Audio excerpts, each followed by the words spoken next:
Hello friends, welcome to SSC coaching centre. दोस्तों, आज के वीडियो में देखेंगे साइंस के कुछ इंपॉर्टेंट प्रश्न जो आरआरबी ग्रुप डी के लिए बहुत ही ज़्यादा महत्वपूर्ण है। तो वीडियो को आप अंत तक देखिएगा। सभी तरह के प्रश्न हम आपको कराएंगे, जीके का हो, रीजनिंग का हो, गणित का हो। बस आप रेगुलर हमारे साथ बने रहिए और वीडियो को पूरा देखा करें। चलिए स्टार्ट करते हैं। पहला प्रश्न है, द्रव्यमान का एसआई मात्रक क्या है? देखिए, बहुत सारे बच्चे ऐसे हैं जिनको इसका आंसर मालूम होगा, लेकिन बहुत बच्चों को नहीं पता। देखिए, मैं आपको सबसे पहले एक जानकारी दूं, जो मात्रक है उसको सबसे पहले एम के एस के नाम से जाना जाता था। सबसे पहले एम के एस, ठीक है, सबसे पहले। लेकिन उसके बाद में ये एसआई के नाम से मशहूर हुआ। एम का मतलब होता है मीटर, ठीक है, के मतलब होता है किलोग्राम, और एस का मतलब होता है सेकेंड, ठीक है, एस का मतलब होता है सेकेंड। सबसे पहले ये एम के एस था, उसके बाद में ये एस आई के नाम से मशहूर हुआ, ठीक है। अब यहाँ पर पूछ रहा है कि द्रव्यमान का एसआई मात्रक क्या है? द्रव्यमान का एसआई मात्रक। अब अगर आप ऑप्शन पर नज़र डालें तो क्या आपको मीटर कहीं दिखाई दे रहा है? बिल्कुल भी नहीं। सेकेंड कहीं दिखाई दे रहा है? बिल्कुल भी नहीं। किलोग्राम दिखाई दे रहा है? आप कह रहे हैं सर पहले ऑप्शन में किलोग्राम है। आंसर आ गया। द्रव्यमान का एसआई मात्रक क्या है? किलोग्राम। ये आपकी प्रश्न का क्या हो गया? सही आंसर हो गया। तो किसी को कोई समस्या नहीं है, इनको आप रट लीजिए, याद कर लीजिए, चाहे समझ लीजिए। ये बहुत इंपॉर्टेंट प्रश्न है, ठीक है। अब देखते हैं अगला प्रश्न। अगला प्रश्न है, सूर्य को देखने के लिए किस यंत्र का प्रयोग किया जाता है? सूर्य को देखने के लिए किस यंत्र का प्रयोग? अगर कुछ बच्चे कह रहे हैं कि स्ट्रोबोस्कोप को प्रयोग किया जाता है, तो स्ट्रोबोस्कोप क्या है मैं आपको बता दूं, जो पहले ऑप्शन में है। ये डीजे वाली लाइट है, ये डीजे वाली लाइट है, ठीक है। स्ट्रोबोस्कोप क्या होती है? डीजे वाली लाइट। और डीजे वाली लाइट कौन सी होती है? आप बहुत सारे प्रोग्राम गए होंगे जहाँ डीजे लगा होता है, वहाँ पर जो लाइट लुप लुप करती है जल्दी जल्दी, वो होता है स्ट्रोबोस्कोप, ठीक है। और यहाँ पर सूर्य को देखने के लिए किस यंत्र का प्रयोग किया जाता है? टेलीस्कोप, ठीक है। ये टेलीस्कोप हमारा दूसरा ऑप्शन है। इसका मतलब क्या है वो भी समझ लीजिए। टेलीस्कोप का मतलब है लंबी दूरी नापने के लिए, लंबी दूरी नापने के लिए इसका प्रयोग किया जाता है, टेलीस्कोप का, ठीक है, लंबी दूरी नापने के लिए। अब यहाँ पर दे रखा है हेलियोस्कोप, तो सूर्य को देखने के लिए किस यंत्र का प्रयोग किया जाता है? हेलियोस्कोप का किया जाता है, ठीक है। स्ट्रोबोस्कोप का मतलब क्या होता है? ये डीजे वाली लाइट होती है जो लुप लुप करती है जल्दी जल्दी। टेलीस्कोप का मतलब होता है, टेलीस्कोप किस काम में आता है? लंबी दूरी नापने के लिए काम में आता है। और हेलियोस्कोप से हम क्या करते हैं? सूर्य को देखते हैं, ठीक है। अब देखेंगे अगला प्रश्न।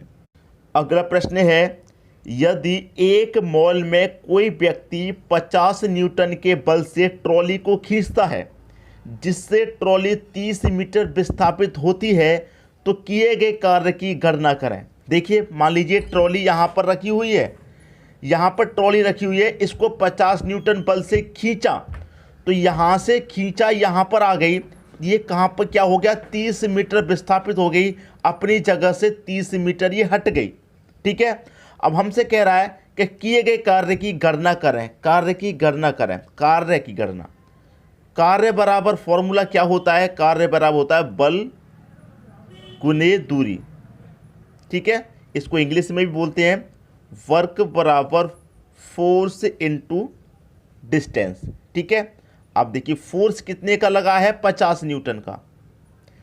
डिस्टेंस कितनी है? 30 मीटर की डिस्टेंस है। 5 त्रिक का 15 और 2 जीरो 1500, तो वर्क कितना निकल के आया? 1500।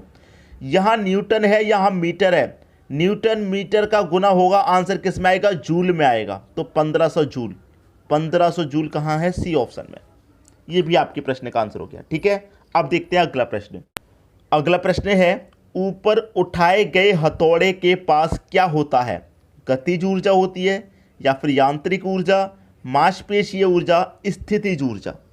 इसका जो सही आंसर है वो है दोस्तों स्थितिज ऊर्जा। उठाए गए हथौड़े के पास क्या होती है? स्थितिज ऊर्जा, ठीक है। क्लियर है दोस्तों? मांसपेशियां ऊर्जा आपकी समझ में आ रहा होगा, जो मांसपेशियों के द्वारा जो ऊर्जा लगती है वो ऊर्जा होती है। यांत्रिक ऊर्जा भी आपकी समझ में आ रहा होगा। गतिज ऊर्जा भी, गतिज ऊर्जा जैसे यहाँ से लेके यहाँ तक कोई चीज़ चल के जाती है, ठीक है, इस तरीके से। और ये गति हथौड़ा, क्या मान लीजिए हथौड़ा यहाँ पर रखा हुआ है और हथौड़ा उठाएगा, यहाँ पर हथौड़ा है, हथौड़ा मान लीजिए यहाँ से यहाँ पर उठा लिया, ठीक है, यहाँ पर हथौड़ा था पहले, यहाँ इतना ऊपर उठा लिया, इसी को पूछ रहा है स्थितिज ऊर्जा है। क्लियर दोस्तों, क्योंकि ये अपनी स्थिति पे था, ये अपनी स्थिति, कोई भी चीज़ होती है वो अपनी स्थिति पर होती है। हथौड़ा ऐसी चीज़ है जो हिल नहीं सकता, लेकिन हमने उसे उठाया तो वो स्थितिज ऊर्जा है, ठीक है। अब देखेंगे अगला प्रश्न।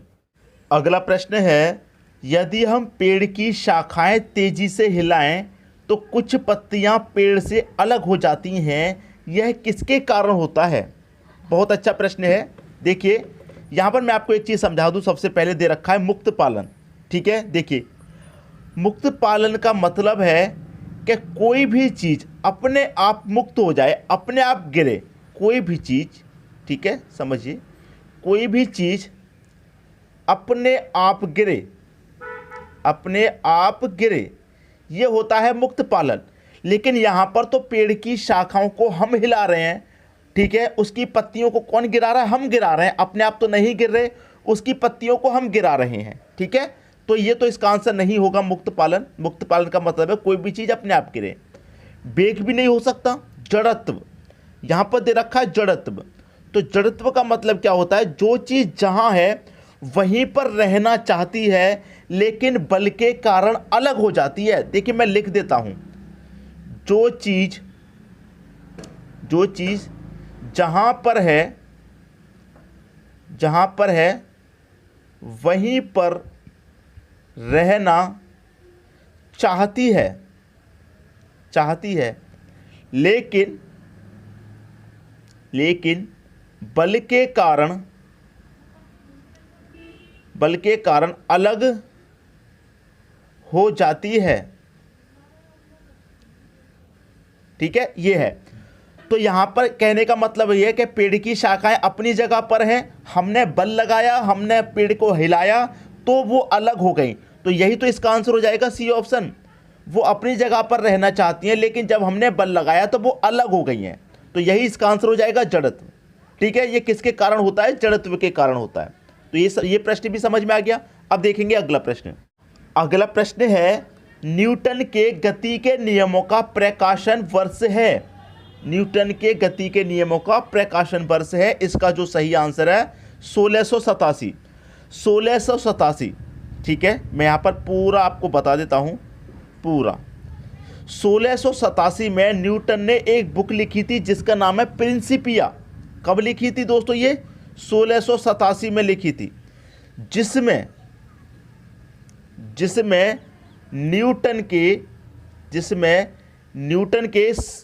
न्यूटन के बारे में बताया गया था, ठीक है। क्लियर हुई बात? तो न्यूटन के गति के नियमों का प्रकाशन वर्ष है 1687 में प्रिंसिपिया नाम की एक बुक लिखी थी न्यूटन ने, जिसमें न्यूटन के बारे में सब कुछ बताया गया था, न्यूटन के नियम के बारे में या सब कुछ उसी बुक में बताया गया था। तो डी ऑप्शन आपके इस प्रश्न का सही आंसर है। अब देखते हैं अगला प्रश्न। अगला प्रश्न है, द्रव्यमान और वेग का गुणनफल है। भाई द्रव्यमान और वेग का क्या पूछ रहा है? गुना, ठीक है। द्रव्यमान और वेग का क्या पूछ रहा है दोस्तों? गुना पूछ रहा है। बहुत अच्छा प्रश्न है। देखिए बल बराबर, तो हमने यहाँ पर अगर हम बल की बात करें तो बल बराबर क्या होता है? तब बल मतलब बल बराबर पूछ रहा है, तो बल मतलब फोर्स, तो फोर्स बराबर क्या होता है? मास इंटू ए, ठीक है। अब इसको याद रखने का क्या ट्रिक है? बल का ये याद रखने का, गुना याद रखने का क्या ट्रिक है? तो ये क्या हो गया दोस्तों? हमारा बल, ये बल हो गया, और ये क्या हो गया? माँ। तो आपने एक गाना सुना होगा बलमा, ठीक है, आपने गाना सुना होगा बलमा, तो ये बलमा है, बलमा। तो इनका गुणन क्या होता है? मास इंटू ए। क्लियर है? अब यहाँ पर हमसे पूछ रहा है कि द्रव्यमान और वेग का गुणनफल, ठीक है। द्रव्यमान और वेग, अगर मैं दाब की भी बात करूँ, यहाँ पर दाब P इंटू एफ बट्टे ए, ये होता है दाब। लेकिन हमसे द्रव्यमान और वेग का गुणन पूछ रहा है, ठीक है। संवेग मतलब P बराबर, द्रव्यमान को क्या बोलते हैं? मास, ठीक है, इंटू बेग क्या होता है हमारा? वेलोसिटी। वेलोसिटी होता है हमारा बेग। तो हमसे क्या पूछ रहा है? द्रव्यमान और बेग का गुना। द्रव्यमान मतलब मास और बेग मतलब वेलोसिटी, दोनों का गुना पूछ रहा है। तो ये क्या किसके बराबर होता है? p मतलब संवेग। आपका आंसर क्या हो जाएगा? संवेग हो जाएगा। क्लियर हुई दोस्तों बात? अब देखेंगे अगला प्रश्न। अगला प्रश्न है, एक चालक समान गति से अपनी कार को चलाता है और 60 सेकंड में 288 मीटर की दूरी तय करता है। गति ज्ञात करें। गति ज्ञात करनी है मतलब चाल ज्ञात करनी है। ठीक है, चाल ज्ञात करनी है। चाल बराबर क्या होता है फॉर्मूला? दूरी बट्टा समय। अब देखिए, दूरी आपको दे रखी है 288 मीटर की, समय दे रखा है 60 सेकंड का। कुछ भी चेंज इसमें आपको नहीं करना है, कुछ भी चेंज इसमें नहीं करना, क्योंकि दूरी भी मीटर में, समय सेकंड में, तो चेंज नहीं करना। किलोमीटर में अगर दूरी होती तो चेंज करना पड़ जाता, घंटे में अगर समय होता तो चेंज करना पड़ जाता, लेकिन अब कोई चेंज नहीं करना। ठीक है, कटा लीजिए। देखिए, 4 से में से कटाऊंगा, 4 सत्ते 28, 4 दूने 8, 72 बार में। 4 से कटाऊंगा 15 बार में, 72 बट्टे 15। ठीक है, अब मैं कटाऊंगा। देखिए, अगर मैं से 3 से कटाऊं तो 3 से ये कितनी बार में कटेगा? 24 बार में। और 3 से ये कितने बार में कटेगा? 5 बार में, 24 बट्टे 5। अब 5 से कटाऊंगा इसको मैं, 5 चौके 20 कटेगा, 4 बचेगा, नहीं जाएगा, 10 मतलब 40 हो जाएगा। ठीक है, 40 हो जाएगा। तो ये हो जाएगा हमारा 5 अट्ठे 40, 4.8 मीटर, 4.8 मीटर पर सेकंड निकल के आ जाएगी। 4.8 पहले ही ऑप्शन में है। ये आपके प्रश्न का सही आंसर हो गया। क्लियर दोस्तों, सभी को कोई परेशानी नहीं होगी। अब देखते हैं अगला प्रश्न। अगला प्रश्न है, परमाणु के नाभिक से क्या होता है? परमाणु के नाभिक में, यहां पर आएगा दोस्तों नाभिक में, नाभिक से नहीं, नाभिक में, याद रखिएगा। गलती से लिख गया है, यहां पर में है। परमाणु के नाभिक में क्या होता है? ठीक है, देखिए, सबसे पहले अगर मैं यहां पर एक छोटा सा परमाणु बना लूं, ये क्या है दोस्तों? आपका परमाणु। ठीक है, परमाणु। परमाणु के नाभिक में यह है दोस्तों इसकी नाभि। ठीक है, और नाभिक के अंदर जो होता है उसे बोलते हैं हम चार्ज। ठीक है, नाभिक के जो अंदर होता है वो चार्ज होता है, और इसके चारों तरफ यहां पर जो घूमता है उसको क्या बोलते हैं? इलेक्ट्रॉन बोलते हैं इसको, इलेक्ट्रॉन। ठीक है, इसको बोलते हैं हम इलेक्ट्रॉन। क्लियर है? और यहां पर जो होता है इसके अंदर, ये यहां पर जो होता है ये होता है हमारा धनावेशित, ये धनावेशित। ठीक है, और धनावेशित के अंदर क्या क्या चीजें होती हैं?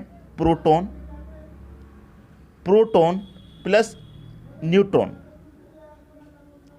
Proton plus neutron. ठीक है, क्या होती है? प्रोटॉन और न्यूट्रॉन होता है।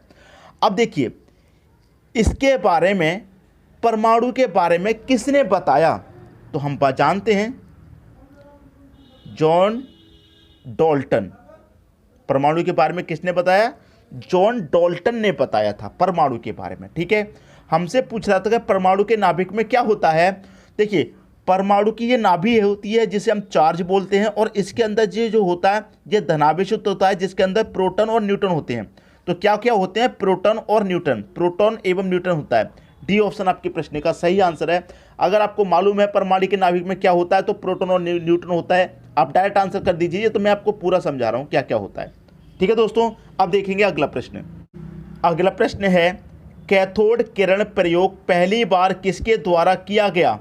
भाई, पहली बार किसके द्वारा किया गया? Rutherford, Dalton, J Thomson, Goldstein. अब देखिए, ये प्रश्न मैं आपको होमवर्क के लिए दिया हूँ। ये जो प्रश्न है ये मैं आपको होमवर्क के लिए दिया हूँ। इसका आंसर आप मुझे बताइए क्या होगा। ठीक है, कमेंट बॉक्स में। उम्मीद करूँगा वीडियो आपको बहुत पसंद आया होगा। इसी तरीके के प्रश्न आप चाहते थे, मुझे मालूम है, और मैं आपके लिए ऐसे वीडियोस लेके आता रहूँगा। ठीक है दोस्तों, वीडियो देखने के लिए आपका बहुत बहुत धन्यवाद।